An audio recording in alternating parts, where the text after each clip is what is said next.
The item that I chose to review is called Study Blue, which is both an app and a website. And today I'm going to show you a little about the website, which is very, very similar to the app.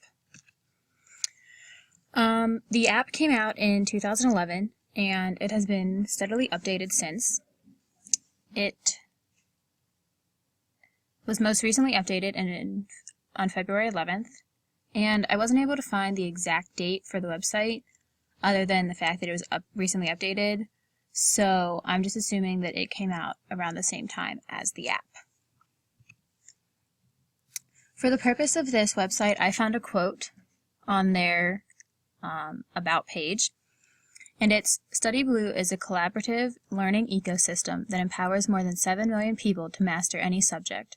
Students can connect with others who are in a similar learning journey through a shared library of more than 250 million pieces of user-generated content. Study Blue brings together the wisdom of the crowd, making it easier to master anything from chemistry to Chinese." And some of the suggestions for use that they had on their website was that it's a study tool for high school and college students, and it allows you to make your own flashcards as well as quiz yourself and track your progress for those quizzes. For the audience, the website and app say high school and college students, but part of the app that makes it unique is the fact that you can put pictures in your flashcards as well.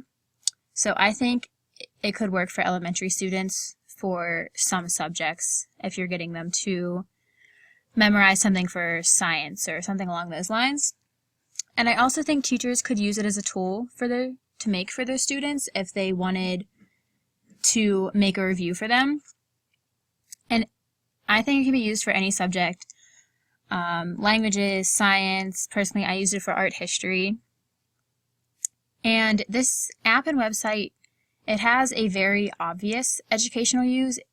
It's there for a study tool, because you have the ability to make flashcards and quizzes and just tools needed to memorize. An example is, like I said, I use it for art history, and I had to identify different pieces of artwork and determine who the artist was. So this app really helped, because rather than carrying my book around and flipping back and forth to find these pictures, I conveniently had all of them in a set of flashcards on Study Blue.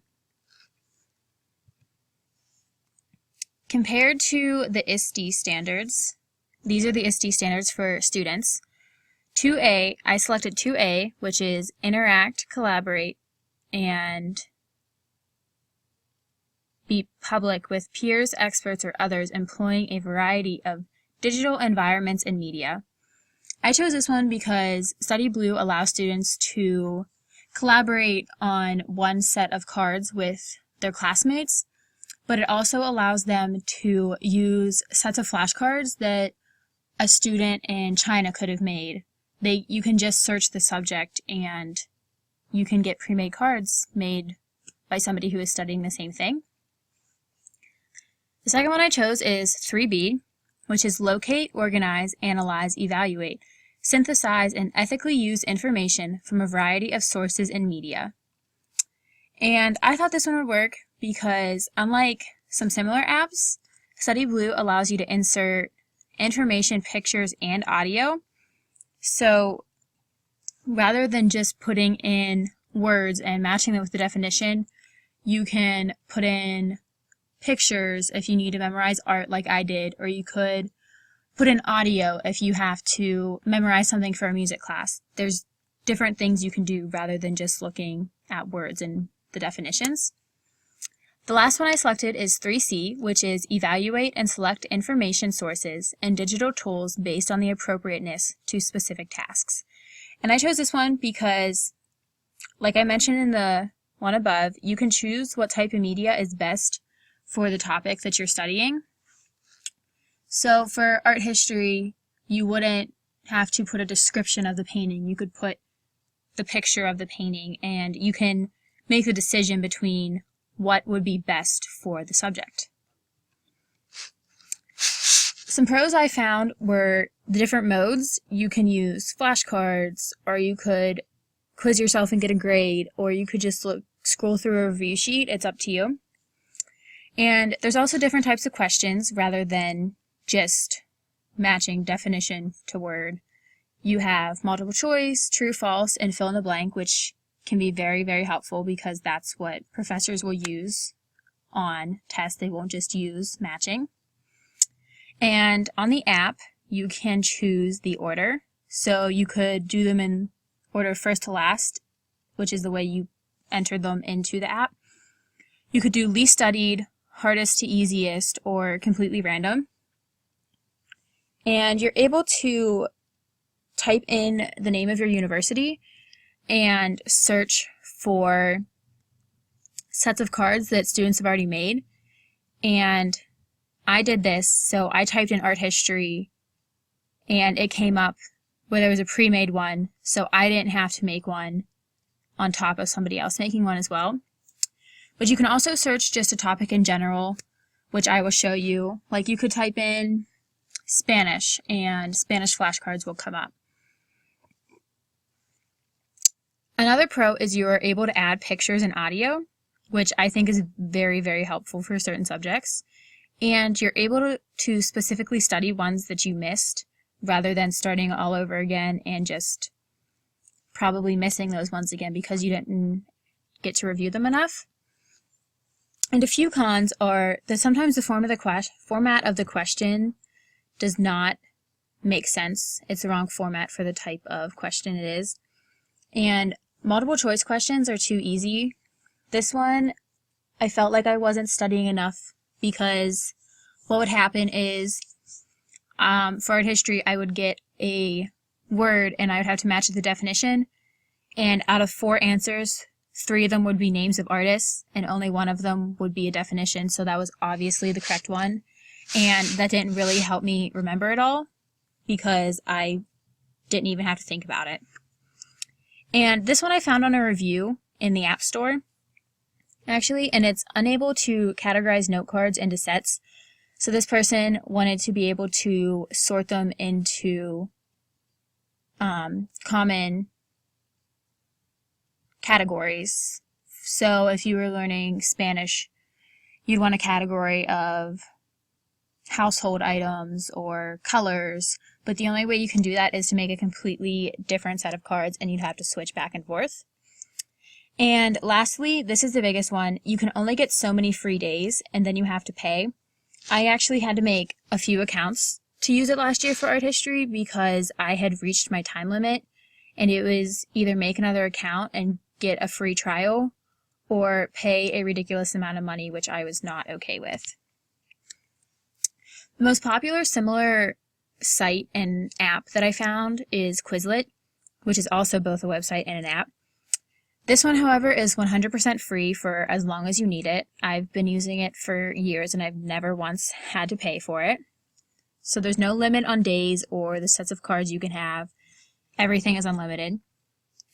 Something I like about this one is it also has a section for matching cards, which I know a lot of professors don't use as on tests, but it's a good start before you go into the quiz. And I think, in my opinion, this one is easier to navigate, which is why I prefer Quizlet over Study Blue. Overall, I would recommend it for certain classes. Like I said, if you're taking art history, it is perfect because you can add pictures. If you can do that on Quizlet, I haven't figured it out, but I'm not 100% sure that you can't. I have used it to memorize my paintings for art history, but I don't think I'd use it again. I like aspects of it, but I still prefer Quizlet. And out of 5 stars, I gave it a rating of 3.5. But over here, I have a screenshot from the App Store where you can see that quite a few people gave it a full 5 stars. So it works for some people and others not so much. Now, for the rubric out of 18, I gave it a 12 because there are just some things that need to be fixed. The site has crashed on me multiple times, and the fact that you have to pay to get more time is not, it's a tool for students, and students don't want to pay for something when they could easily find another app that is completely free.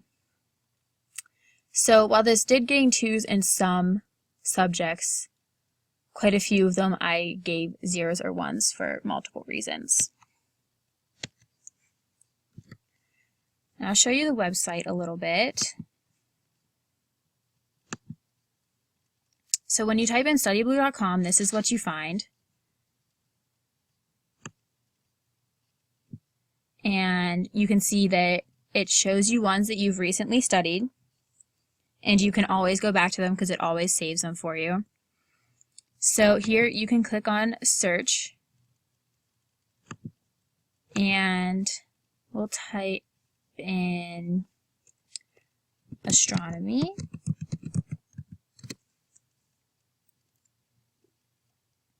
And all of these ones come up made. This one's made in middle school. This one is made at the University of Colorado. You can use any of them. They're all completely free to you. So rather than making your own, you can save some time and search for pre-made ones. Or you can click down here to make your own cards. So you just type in something up here. I'll use Italian because I use an app similar to this to help me learn Italian last semester, and it was very, very helpful. And you can just add as many cards as you want. And down here you can add a class. So mine is automatically set to the University of Mount Union, but you can type in any school name and it will come up with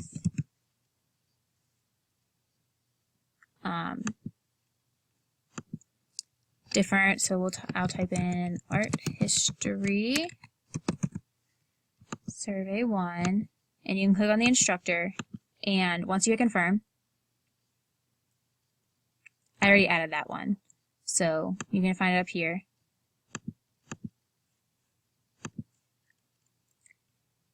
And right here, so you click on it, and this is where it's very helpful to have pictures, because to memorize, here we'll show you the review sheet.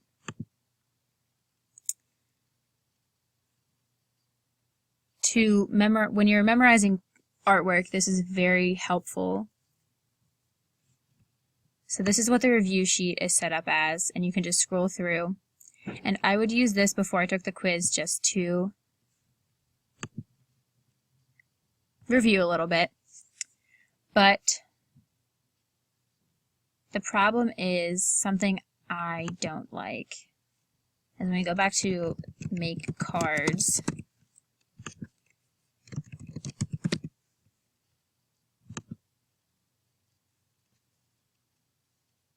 you can save them,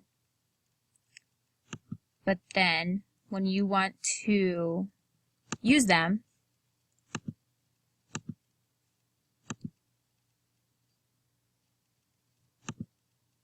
you can't, on the website, you can't control how many you do at a time, what order they go in, or which side shows first. Whereas on the app, you can do that for a little while before they want you to pay. But here you can't do it all because they want you to upgrade to the Pro, which is very, very expensive and not worth it, in my opinion. I don't think any college student wanted to pay that. So I commented on how it's not quite as easy to navigate as Quizlet, because when you come in and you log in, this is what shows up, and I don't think it's able to be figured out, but it's not as easy as it should be. Whereas when you come to Quizlet over here, this is the page you come to, and you can click on anything. You can click on languages, English, science, there's even SAT prep or LSATs, there's everything. You can create your own, and you won't have to pay to do anything with it. Or